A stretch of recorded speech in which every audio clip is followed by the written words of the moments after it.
right හරිනේ හරි බලමු එහෙනම් ළමයි මේ ඔයාලගේ day paper series එකේ අද පළවෙනි paper එක හරි එතකොට අද ඉඳන් මම ටිකටම හැම paper එකක්ම ඔයාලත් එක්ක සාකච්ඡා කරලා යනවා ඒ වගේම අපේ FB page එක ඒ වගේම අපේ website එක හරහා ඒ වගේම අපේ YouTube channel එක හරහා ඔයාලට මේ papers බලා ගැනීම හැකියාව තියෙනවා ඒ වගේම ඒවට කියන්නේ discussion video හැම එකක්ම සම්පූර්ණයෙන්ම නොමිලේ තමයි ඔයාලට බලන්න පුළුවන් තියෙන්නේ. හරි right.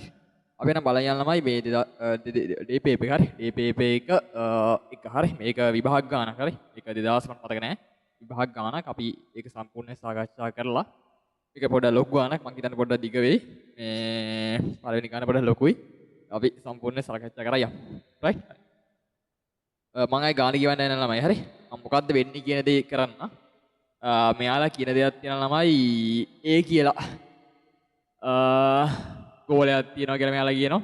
හරි. ඒ වගේම B ගෝලය තියෙනවා. ඒ වගේම C ගෝලය තියෙනවා කියලා කියනවනේ මෙයාලා. හරි. මේ හැම එකක්ම තියෙන්නේ මේ එකම තලයක් මත. හරි. මේක ස්කන්ධය 2m කියනවා. මේක ස්කන්ධය m මේක ස්කන්ධයත් m. හරි. ඒ වගේම මේක u ප්‍රවේගයෙන් මෙහාට යනවා කියලා කියනවා. හරි. එතකොට දැන් මේක u ප්‍රවේගය යනවා. අපෙන් අහනවා ළමයි. හරි. මේ දෙක කරුණෙන් පස්සේ E තමයි මොකද්ද? ප්‍රත්‍යාග සංගුණකය. මේ දෙක කරුණෙන් පස්සේ E බෙදීම 3ක් කියලා කියනවා මෙයාලා. මොකද්ද? ප්‍රත්‍යාග සංගුණකය. හරි.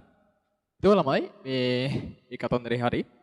ඊට පස්සේ පොඩ්ඩක් බලමු මේ දැන් මෙයාලා කිව්වනේ මේක අපෙන් අහන මොකද්ද? ගැටුමෙන් පස්සේ AB ප්‍රවේග වෙනස ප්‍රවේග දෙක අපෙන් අහනවා. හරි. මම මෙහෙම කරන්නම් මේ ගැටුමට පෙර මම අඳින්න. හරි. මේෙන් ගැටුමට පෙර මේක u වලින් යනවා මෙහාට මේක 2m මේක m කියලා අපි කියමු. හරි. මෙන්න ගැටුමෙන් පස්සේ ප්‍රවේගය මම මේක a මේක b කියලා ගන්නම්. හරි. මේක මම ගන්නම් 2m මේක mයි. හරි. මම ගන්න ළමයි මේකේ ප්‍රවේගය මොකද්ද? දැන් මෙතන a එක යනවනේ. හරි.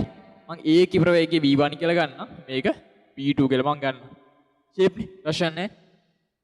දැන් මොකක්ද අපි කරන්නේ? දැන් ළමයි පොදුවේ කරන දේ තමයි හැමදාම මේ වගේ ගානක් දැක්කෙන් පස්සේ කරන්න ඕන දේ තමයි මොකද්ද? අනිවාර්යයෙන්ම අපි මේකට දාන්න ළමයි මොකද්ද? රේඛීය ගාමිතා සංස්කෘතිය. හරි. රේඛීය ගාමිතා සංස්කෘතිය දැම්ම කියන්නේ very good. හරි. එළිම දාමු. රේඛීය ගාමිතා සංස්කෘතිය යෙදීමෙන්. හරි. මේෙන් කතන්දරේ 2m වතාවක් u සමානයි මොකද්ද වෙන්නේ?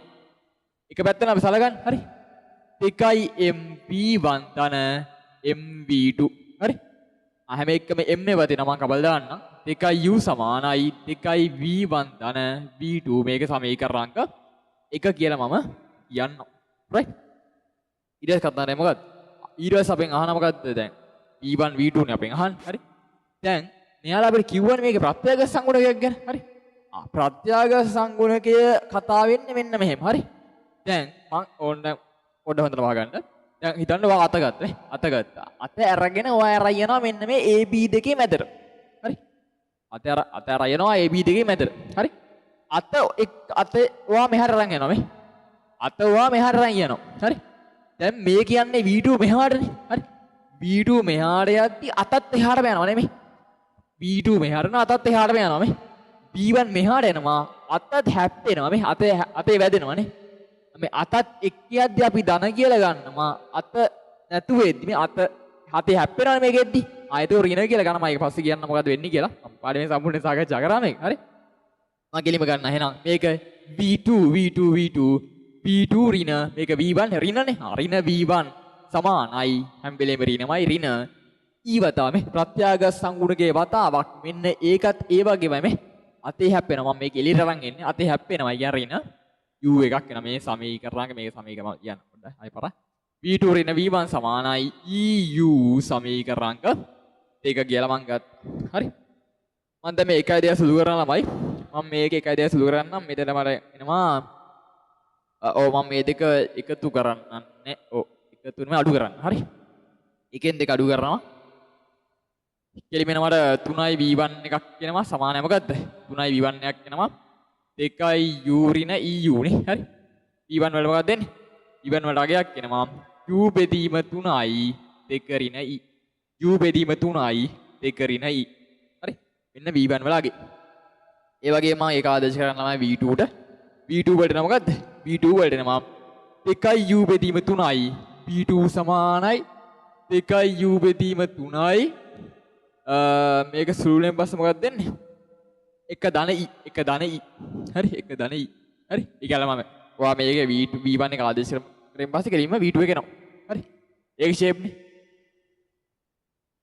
හරි. ඊට පස්සේ මොකක්ද අපි කරන්නේ? ඊට පස්සේ කරන වැඩේ තමයි දැන් මේක අපි V2 එක හොයාගත්තනේ. V2 එක හොයාගත්තෙන් පස්සේ දැන් මෙයාලා ආය අපිට කියනවා මෙන්න මේ දැන් මේක BC දැන් B එකත් ආය අරහැර යනවානේ. හරි. දැන් BC දෙකත් ආය ගැටෙනවානේ. දැන් AB දෙක මුලින්ම ගැටෙනවා. ඊට පස්සේ මේ BC දෙක ආය ගැටෙනවා. හරි. අපි කෙලින්ම ගමු මේ දෙක. මම මේ දෙක රාදින්න ලස්සනට. හරි. මෙන්න P එක මෙන්න C එක මේක දැන් මොන වේගෙන්ද යන්නේ? මේක යන්නේ V2 එකෙන් නේ. හරි. දැන් කලින් එක ගියේ මොකෙන්ද? normal නේ. මේක දැන් V2 එකෙන් යනවා. හරි. මම කෙලිම ගන්නම් මේක V2. හරි. මේක V2. මේක MI මේකත් MI. හරි. මෙන්න මේක පස්සේ ගැටුවෙන් පස්සේ මම මේක BC කියලා ගන්නම්. මේකත් MI. හරි. එතකොට අපිට කෙලින්ම ගන්න පුළුවන් මොකද්ද? දැන් මේක V2 නේ. හරි. මම කියන්න ළමයි මේ දෙකම යන්නේ එකම පැත්තට කියලා. හරි. මේ දෙකම යන්නේ එකම පැත්තට කියලා මම ගන්නවා. මොකද ඒක පොඩි ඉස්සරහා පොඩි වාසියක් බලාගෙන නැත්තනම කරේ. ඉස්සරහා වාසියක් බලාගෙන කරේ. එතකොට ඒක ගොඩක් ලේසි වෙනවා. හරි. මම නෝමල් එහෙම ගන්නම්කෝ. දැන් මේක හරි. දැන් මේක හරි. මෙන්න P එක මෙන්න C එක මේකෙන් මේකත් MI මේක V2 හරි. මෙන්න පස්සේ මෙන්න B මෙන්න C මේක MI මේකත් MI මෙන්න මේක මම ගන්නවා මොකද්ද P කියලා හරි මේක V4 කියලා මම ගන්න හරි මේක V4 shape නේ අවුලක් නැහැ නේ හරි ගැටුවෙන් පස්සේ මේ ප්‍රවේගය වෙනස් වෙනවා හරි දැන් මොකද්ද මම කරන්න වැඩේ හරි දැන් මොකද්ද මම කරන්නේ කලින් වඩේ කලින් මොකද්ද අපි කරේ ප්‍රවේගික ගම්මිත නියමය දැම්ම අනිකට මොකක්ද දැම්මේ පිළිම දැම්ම මොකක්ද නිව්ටන්ගේ පරීක්ෂණ නියමය හරි මේක ලියමු මෙතන හරි නිව්ටන්ගේ පරීක්ෂණාත්මක නියමයේ යෙදීමෙන් ඉපණි යෙදීමෙන් හරි කෙලින්ම දානවා මේකට දානවා රේඛීය ගාමිත නියමයේ යෙදීමෙන් මොකද්ද කරන්නේ අපි MB2 සමානයි MB3 ධන MB4 කෙලින්ම ගත්තා B2 සමානයි B3 ධන B4 සමීකරණාංක 3 කියලා මම ගත්තා හරි මේ අනික් කතන්දරේ කෙලින්ම ගත්තා ඒක කරන් නිව්ටන්ගේ පරීක්ෂණ නියමය දානවා හරි මොකද්ද අපි කරන්නේ අතෑරයි යන වර පැත්තට මේ අතත් එක්ක ප්‍රවේගය යනවනේ අතත් එක්ක වේගය යනවා ඒ කියන්නේ V4 අතේ හැප්පෙනවා මේ අතේ හැප්පෙනවා රින B3 සමානයි මේ අතේ හැප්පෙනවා ඍණ E බෙදීම 3 වතාවක් V2 හරි සමීකරණාංක 4 කියලා මම ගත්තා මම 1යි 2 කියලා 3 4 සුදු කරන්නම් 3 4 සුදු කරෙන් පස්සේ ළමයි V3 වලට හරි V3 වලට අගයක් යනවා කියන්න වල සුදු කරන්න මේක සුදු කරෙන් පස්සේ කෙලිමෙනවා අපිට V2 වතාවක් V2 වතාවක් V3 වල මොකක්ද දෙන්නේ මේ මම මේ දෙක අඩුනේ කරන්න ඕනේ. ඒ කියන්නේ මෙතන මට තවත් ඕන නම් එකක් ලියන්නම් මේ ලියන්නම්කෝ. V4 රින V3 සමානයි මේක රින V2 නේ. ඒ කියන්නේ E V2 බෙදීම 3යි. හරි. මේක සමීකරණ 4 කියලා අපි ගමු. shape නේ හොල නැහැ. ප්‍රශ්න නැහැ. දැන් මොකක්ද අපි කරන්නේ? දැන් 3යි 4යි එකතු කරනවා. ඒක 3යි 4 අඩු කරා මොකක් හරි කරන්න. මේ මම 3යි 4 අඩු කරන්න. අඩු කරාම කෙලිමෙනවා V3 එක එනවා V3 එක එනවා මොකද්ද? V3 එක එනවා ළමයි අඩු කරෙන් පස්සේ V2 බෙදීම 2යි 1 ඍණ E බෙදීම 3යි. හරිනේ මම? V2 බෙදීම 2යි 1 ඍණ E බෙදීම 3යි. shape නවලන්නේ. හරි ප්‍රශ්න නැහැ හරි. ඒක ආදේශ කරන ළමයි අරකට V2 එක ආදේශ කරන්න කෙලිමෙනවා මොකද්ද? V3 සමානයි මේ V2 එක මොකද්ද V2 කියන්නේ අපි හොයාගත්තා V2 කියන්නේ 2යි U බෙදීම 3යි නේ හරි කෙලින්ම ආදේශ කළම උත්තර ලියන්න U බෙදීම 9 වතාවක් U බෙදීම 9 වතාවක් මට මේකට උත්තරයක් එනවා 1 ධන E වතාවක් 3 ඍණ E 1 ධන E වතාවක් 3 ඍණ E කියලා උත්තරයක් එනවා ඒ ප්‍රශ්න නෑ ඒකවල නෑ හරි ඒ කතන්දරේ හරි දැන් V3 එක අපි හරිනේ දැන් කෙලින්ම ගමු V4 එක. කෙලින්ම ගත්තා V4 එක. කෙලින් V4 එක ගන්න කොහොමද? B4 එකත් ළමයි මේ දෙක අපි මුලින්ම එකතු කරනවා. හරි. මේ දෙක එකතු කරලා පස්සේ එනවනේ. හරි. කෙලින්ම එනවා B4 වලට එනවා අපිට මේ B2 වතාවක් එක ධන E බෙදීම 3යි බෙදීම 2යි. කෙලින් B4 වලට අගයක් එනවා. මම කෙලින් B2 එක ගන්නම්කෝ. B2 එක අපිට ගත්තෙන් පස්සේ මොකක්ද දෙන්නේ? U බෙදීම 9 වතාවක් අර වගේමයි. හරි. U බෙදීම 9 වතාවක් එක ධන E එක ධන E වතාවක් 3 ධන E එකක් එනවා. හරි. අරගේ 3 රිනේ නේ. අරගේ 3 ධන E එකක් එනවා. ඔන්න මෙයාලා කිව්ව ප්‍රවේග ටික. ප්‍රශ්න නැහැ. වෙන්න ගත්ත මොකද්ද රේඛික ගමන සංසිද්ධි නියමයේ දාලා උත්තරයක් නිපනි දැම්ම උත්තරයක් ආවා. කෙලින්ම මොකද්ද? V1 V2 අපි හොයාගත්තා. මේකත් අර වගේමයි. කෙලින්ම දැම්ම මොකද්ද? රේඛික ගමන සංසිද්ධි නියමයේ දැම්ම ආයි නිපනි දැම්ම කෙලින්ම උත්තරයක් ගත්තා. හරි. දැන් මේ දෙක කෙලින්ම අපි හොයාගත්තා. ප්‍රශ්න නැහැ. දැන් අපෙන් අහන කතන්දරයක් තියෙනවා මෙයාලා. දැන් අපෙන් අහන දෙයක් තියෙනවා. මෙන්න මේකේ A එක B එකත් ආයි ගැටෙනවා නම් හරි. A B එක ආයි ගැටෙනවා නම් මෙන්න A එක මොකද්ද? මෙන්න A එක මෙන්න මේක ස්කන්ධය කියලා දෙකයි එන්නේ. ප්‍රශ්නයක් නැහැ නේ. මෙන්න මේක B මෙන්න මේක B එක මේක ස්කන්ධය කියලා එන්නේ. හරි. දැන් ළමයි මේක පළවෙනි ගැටුමෙන් පස්සේ මේ කියන්නේ මොන වේගෙන්ද? මේ කියන්නේ B1 කියලා වේගකින් නේ. හරි. මේ කියන්නේ B1 කියලා වේගකින් නේ. හරි. මේ කියන්නේ B1 කියලා වේගකින්. අන්න M ස්කන්ධයක් තියෙන B එක තියෙනවා. ඒ කියන්නේ මොන වේගෙන්ද?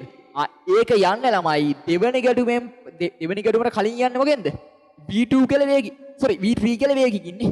V3 කියලා වේගකින් කියන්නේ. ප්‍රශ්නයක් නැහැ නේද කාටවත්? දැන් එහෙනම් අනිවාර්යෙන්ම මේ දෙක ගැටෙන්න ඕන නම් මොකද්ද වෙන්න ඕන අනිවාර්යෙන්ම? අනිවාර්යෙන්ම B1 එක B3ට වඩා විශාල වෙන්න ඕනේ අනිවාර්යෙන්ම නේ. හරි. ප්‍රශ්නයක් නැහැ නේ. B1 එක වේගෙන් ගියොත් තමයි V3 එක අල්ලන්න පුළුවන් වෙන්නේ. හරි. එළින්ම අපි ගත්තා. B1 විශාලයි B3 අනිවාර්යෙන් වෙන්න ඕනි. අපි කෙලින්ම එහෙනම් ගමු. කෙලින්ම V1 ආදේශ කරමු මේ. කෙලින් V1 කියන්නේ මොකද්ද? මෙන්න V1 එක. මේ U බෙදීම 3 වතාවක්. එක ඍණ E එකක් එනවා. මෙන්න V3 එක අපි ගමු. U බෙදීම 9 වතාවක්. එක ධන E වතාවක් 3 ඍණ E එකක් එනවා. හරි. දැන් මොකද කතන්දරේ? දැන් මෙයාලා කියන දේ තමයි දැන් කෙලින්ම මේක සුළු කරමු ලස්සනට. ඕක සුළු කරෙන් පස්සේ තමයි ඔයාලට එනවා මේ මෙහෙම කතන්දරයක්. මේක 1යි මේක 3යි කියලා අපේනවා. මේක 3ෙන් මෙහාට සුළු කරමු. I ඍණ 3i සමා විශාලයි. මේක සුළු කරෙන් පස්සේ මොකක්ද දෙන්නේ? 3i ඍණ e ධන 3i ඍණ e වර්ග. ප්‍රශ්න නැහැ. කෙලින් මෙහාට ගේමු. e වර්ග ඍණ 6i නෙමෙයි 5i. ඍණ 5i ධන 3 සමා විශාලයි බිංදුව. හරි. දැන් මේන් එක උත්තරයක් එනවා. දැන් ඔහාට ඕන ළමයි මේකේ විශාලා කියන්නේ. හරි. අපි කෙලින්ම එහෙනම් ගමු. හරි. කෙලින්ම ඔයාන E එක අන්න අර කියන එක ඔයා වෙනම දෙයක් කඩන්න. E වර්ග ඍණ 5i ධන 3 කියලා එකක් තියෙනවනේ. හරි. දැන් ඔයා වෙනම මේක කඩන්න. තවද? හරි. කෙලින්ම ඔයාලා මොකද්ද? කෙලින් මේක දැම්මොත් එimhe ඍණ b ධන හෝරයෙන් සූත්‍රය E වලට උත්තරයක් එනවා මොකද්ද? ඍණ මේ ඍණ b 5i ධන හෝ ඍණ b වර්ග කියන්නේ 25i ඍණ 4i a 1i C කියන්නේ 3යි නේ. C කියන්නේ ඍණ 3යි. ඍණ 3යි. ඍණ 3යි. හරි. උත්තරයක් එනවා ඔයාලට කීයක් දෙන්නේ?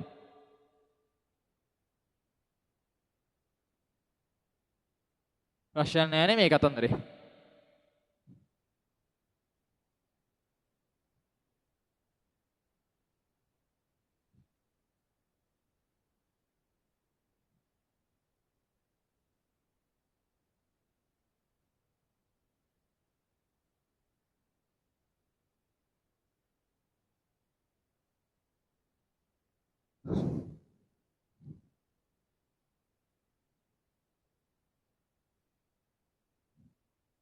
E වර්ග මෙතන නම දෙක ඍණ E නේ. දෙක ඍණ 3යි 6 ඍණ 3යි එකක් එනවා.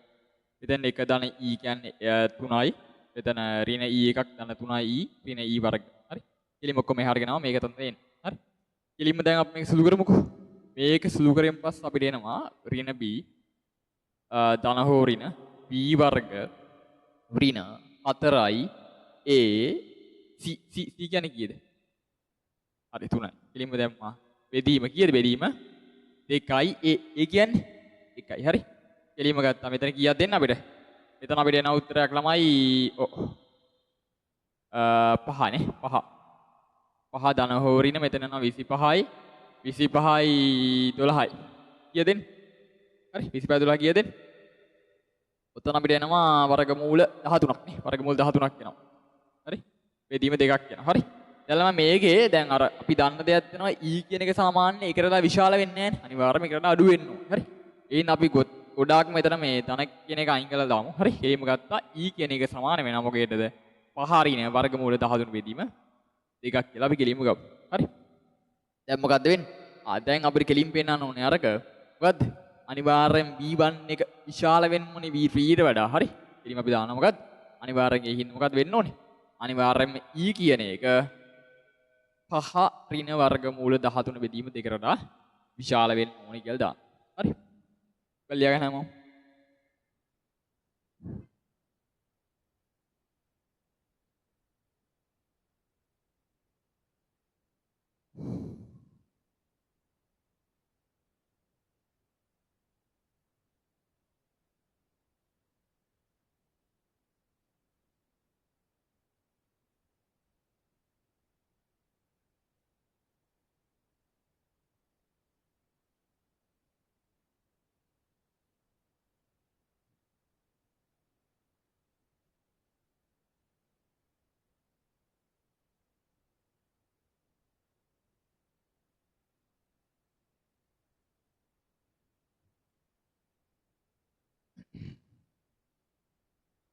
හරි ඊට පස්සේ මෙයාලා කියන එකට ඔන්න යමු අපි.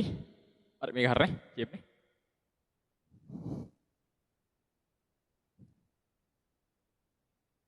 ඊට පස්සේ කියන්නේ මොකද? ඊට පස්සේ කියන්නේ මෙයාලා අපිට කියනවා OA OB කියලා. හරි. විරුම් දශක දෙකක් තියෙනවලු. හරි. අන්න ඒවා DE ලක්ෂ දෙක කැපෙනවලු අනුපාත සෙට් එකකින්. හරි. එතනින් එහාට OG වලට අපෙන් අගයක් අහනවා කෙලින්. හරි. අපි කෙලින්ම එනම් ගමු. මොකද්ද වෙන්නේ? මුලින්ම රූපේ. හරි. අනිවාර්යෙන් මුලින්ම රූපේ කරන්න ඕනේ. හරි. මුලින්ම රූපයන්ද රූපයන් එක්ක ටික කරපි කරා යනවා කෙලින්. හරි. මම කෙලින්ම රූපයන් එන්න. මේෙන් කතන්දරේ මෙන්න O මෙන්න A කියලා මම ගන්නම්. මේක මම B කියලා ගන්නම් ලස්සනට. හරි. මේක මම B කියලා ගන්නම්. හරි. මෙයාලා අපිට කියන දේ තමයි OE කියලා තනක් කියනවා මේ. OE පොයින්ට් එක තියෙනවා. මෙන්න මේ E පොයින්ට් එක කැපෙනවලු කොහොමද? 3යි 4යි අනුපාතෙ මේ. කෑලි 3ක් මෙහාට කෑලි 4ක් මෙහාට මේක මොකද්ද? මේක E කියලා අපි ගන්නවා. හරි. මේක අපි E කියලා ගන්නවා. මේ කණින් කතන්දරේ OB එක යනවා මේ. OB එක යනවා. ඒක පහ අණු දෙක තැනින් කැපෙනවලු මේ. පහ අණු දෙක තැනින් කැපෙනවලු. මේක මම ගන්නවා මොකද්ද? මේක මම T කියලා ගන්නවා. මේක E මේක T කියලා මම ගත්තා. ඒක ෂේප් එක කතන්දරේ. දැන් මොකද්ද කතන්දරේ? දැන් මේ E එක තියෙනවා මෙන්න T එක තියෙනවා. මෙන්න මේ පොයින්ට් එක කැපෙන ලක්ෂ්‍ය තියෙන ළමයි හරි. මෙන්න මේ පොයින්ට් එක කැපෙන ලක්ෂ්‍ය තියෙන්නේ. එන්න ඒ කැපෙන ලක්ෂ්‍ය මෙයාලා කියන මොකද්ද? G කියලා කියනවාලු. හරි. මේ කැපෙන ලක්ෂ්‍ය G කියලා කියනවා. හරි. මේ කැපෙන ලක්ෂ්‍ය කෙලින්ම G. දැන් මොකද කතන්දරේ? දැන් අපි කෙලින්ම ගන්න මෙහෙනම් OG මේ OG සමානයි කියලා කෙලින්ම ගත්තා මේ. OG කියන එක අපිට කෙලින්ම ගන්න පුළුවන් කොහොමද? OG කියන්නේ OB දන BG නේ. ඒක ෂේප් නවල නැහැ. OG කියන එක අපිට ගන්න පුළුවන් කොහමද? OB දන BG නෙමෙයි. OG සමානයි OB දන BG කියලා කෙලින්ම ගත්තා. දැන් OB කියන්නේ මොකද්ද? අපි දන්නවා කෙලින් P3.0 කියන්නේ කෙලින් මේක B මේක A. මේ ප්‍රශ්න නැහැ නේ කාටවත්? ඉවර නැහැ නේ. හරි. කෙලින්ම ගත්තා. මෙන්න OB කියන්නේ B දන BG කියන්නේ මොකද්ද? BG කියන්නේ මොකද්ද? මම මේක ලැම්ඩා වතාවක් කියලා ගන්නම් කෙලින්ම. හරි. ලැම්ඩා වතාවක් මොකද්ද? BE නේ. ඇයි? මේක තමයි BG කියන එක අපිට ගන්න පුළුවන් නේද? ලැම්ඩා ප්‍රමාණයක් නේ. ලැම්ඩා ප්‍රමාණයක් BE කියලා නේ. ප්‍රශ්න නැහැ කාටවත්? හරි. ඇයි? BG කියන එක කෙලින්ම ගන්න පුළුවන් අපිට ලැම්ඩා ප්‍රමාණයක් BG. හරි. ප්‍රශ්න නැහැ නේ. එලෙම ගත්තා. ලැම්ඩා ප්‍රමාණය BG නේ BE. හරි. BE. හරි. දැන් කෙලින්ම ගත්තා B ධන ලැම්ඩා වතාවක්. දැන් මොකද වෙන්නේ මේක? BE කියන්නේ මොකද්ද? කෙලින්ම ගත්තා මේ PO ධන OE. කෙලින්ම ගත්තා B ධන ලැම්ඩා වතාවක් PO කියන්නේ මොකක්ද? ඍණ B ධන OE කියන්නේ මොකද්ද? OE කියන්නේ මොකද්ද? 7න් 3යි OA නේද? හරි. හරි. OB OE කියන්නේ මොකද්ද? 7න් 3යි OE නේ. කෙලින්ම ගත්තා 7න් 3යි OA කියන්නේ කෙලින්ම අපි දාමු A කියලා. කෙලින්ම එහෙනම් අපි සමීකරණයක් ගත්තා p ධන 7න් 3යි a ඍණ b. සියප්නේ ප්‍රශ්න නැහැ කර. මේ මෙයාලා කිව්ව එකත්. මෙයාලා කියනවා ළමයි ඒත් එක්ක තවත් එකක් ගන්නලු. අපි අනිත් පැත්ත ගමු. මේ කතන්දරය අපි කෙලින්ම ගමු. කෙලින්ම අපිට ගන්න පුළුවන් එහෙනම් OG සමානයි OG සමානයි මොකද්ද වෙන්නේ? OA ධන AG නෙමෙයි. OA ධන AG. OA ධන AG. කෙලින්ම ගත්තා මේක Aමයි මේක Aමයි A ධන AG කියන්නේ මොකද්ද? AG කියලා කෙලින්ම අපිට ගන්න පුළුවන් මොකද්ද? mu වතාවක් AD නේ. සියම්න ප්‍රශ්නයක් නැහැ නේ. AG කෙනෙක් ගන්න පුළුවන් මොකද්ද? mu වතාවක් AD. කෙලින්ම ගත්තා ධන mu වතාවක් AD. කෙලින්ම A ධන mu වතාවක්. දැන් AD කියන්නේ මොකද්ද? AO ධන OD. AO ධන OD. ප්‍රශ්න නැහැ කර. කෙලින්ම A ධන mu වතාවක් AO කියන්නේ ඍණ A නේ. ඍණ A ධන OD කියන්නේ මොකද්ද? 7න් 5යි B. 7න් 5යි B. ගත්තා A ධන mu වතාවක් 7න් 5යි B ඍණ A. ප්‍රශ්න නැහැ කර. මෙන්න OG වලට තවත් එකක් ආවා. හරි. දැන් අපෙන් අහන්නේ ඕක නෙමෙයි අපෙන් අහන්නේ. මේකත් අහනවා. හරි ඒකත් හරි. මේකත් අහනවා. හයෙන් පස්සේ අපෙන් ඊට පස්සේ අහනවා OG කියන එක AB දෙකෙන් කියන්නලු. හරි. වෙන කෙලින්ම ගමු. කෙලින්ම මේ දෙක සමාන නැහැ නේද? අපිට කෙලින්ම ගන්න පුළුවන් මොකද්ද? AB කියන දෙක මොකද්ද ළමයි? AB කියන දෙක අසමානයි බිඳුව. ඒ වගේ මොකද්ද? අසමාන්තරයි AB කියන දෙක. හරි. මෙන්න මේක හින්දා අපි කෙලින්ම ගන්නවා මේ දෙක සමාන කරා කෙලින්ම. ඍණ B ධන 3 නෑ නේ ඍණ B නෙමෙයි. 3යි A බෙදීම 4 ඍණ B. හරි. සමාන කරනවා මේකට අපි A මාපං A 5 බෙදීම 7යි B දායිසික ඍණ A. ප්‍රශ්න නැහැ නේද? එලි මම මේක තනි කරපු ලස්සනට AB වෙන පැත්තට අරන් මම A මේ හර ගන්නවා ළමයි ලස්සනට 3 බෙදීම 7යි කෙලින් වෙනවා ඍණ එකක් එනවා ආය ධන mu එකක් එනවා ධන E වතාවක් එතන එනවා මොකද්ද? මෙතන අපිට මෙතන වරහනක් තියෙන්න ඕනේ ලස්සනට. මේ වරහන අයින් කළා. හරි වරහන අයින් කළා. වරහන තියෙන්නේ.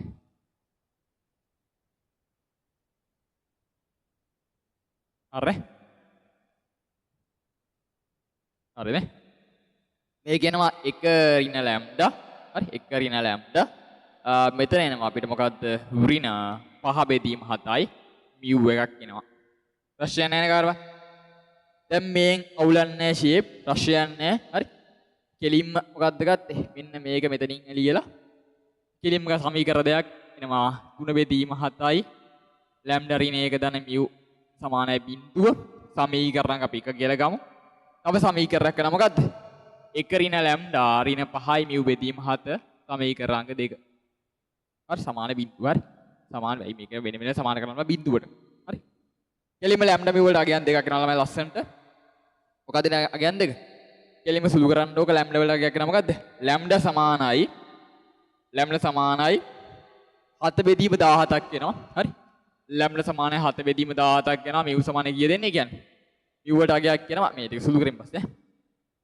mu වලට එන වගයක් 14 බෙදීම 17යි. හරි. 14 බෙදීම 17ක අගයක් එනවා. දැන් මොකද්ද වෙන්න ඕනේ? කෙලින්ම ආදේශ කරන්න මේකට. කෙලින්ම එන OG සමානයි OG සමානයි OG සමානයි B ධන ලැම්ඩා කියන්නේ කීයද? ලැම්ඩා කියන්නේ 7 බෙදීම 17 නේ. 7 බෙදීම 17 3යි A බෙදීම 7 ඍණ B. මේෙන් කතන්දරේ ෂේප් අවුලන්නේ නැහැ. ඉතින් මේක සුළු කරලා ළමයි ලස්සනට. මේක කියනවා 17යි B නේ. 17යි B නේ. 17න් B අඩුව කරනවා 10ක්. 10 ධන 3යි A බෙදීම 17. ඕන ලිව ලස්සනට. මේක එනවා අපිට එතකොට කීයද? 1ට 17යි 3යි A ධන 10යි B. හරි. ඒ කියන්නේ OG කියන්නේ මොකද්ද? OG කියන්නේ මොකද්ද? 1ට 17යි 3යි A ධන 10යි B. ප්‍රශ්නයක් තිබුණා අනිවාර්යෙන් මහල් ළමයි අනිවාර්යෙන් ඒගාම ආන්න කිසි ප්‍රශ්නයක් නැහැ කිසි ගැටලුවක් නැහැ අවුලක්ම නැහැ. මේ හරි එහෙනම් අපි හෙට ඊළඟ පේපර් එකත් එක්ක. හරි හැමෝම අදාගන්න. ප්‍රශ්නයක් අනිවාර්යෙන් අහන්න. 100%.